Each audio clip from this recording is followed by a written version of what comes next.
ഇത് അന്ത്യകാലത്തിലെ കാഹളധ്വനി കേൾക്കുന്ന ദിവസങ്ങൾ എത്ര.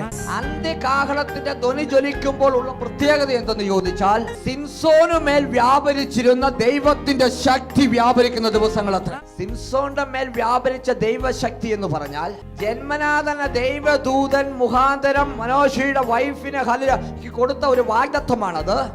ഇന്ന പ്രകാരം അവനെ കൊണ്ടു നടക്കണമെന്ന് ദൈവം നിന്റെ മേലൊരു വാഗ്ദത്തം പറഞ്ഞുവെങ്കിൽ ദൈവത്തിന് അതിന് മാറ്റുവാൻ കഴിയത്തില്ലെന്നുള്ളതിന്റെ സൂചന എത്ര ഞാൻ പറഞ്ഞു വരുന്നത്. സിംസോൻ ദൈവം ആഗ്രഹിച്ച മേഖലകളിലൂടെയാണോ നടന്നത്? പല മേഖലകളിലും അവൻ വീണുപോയി.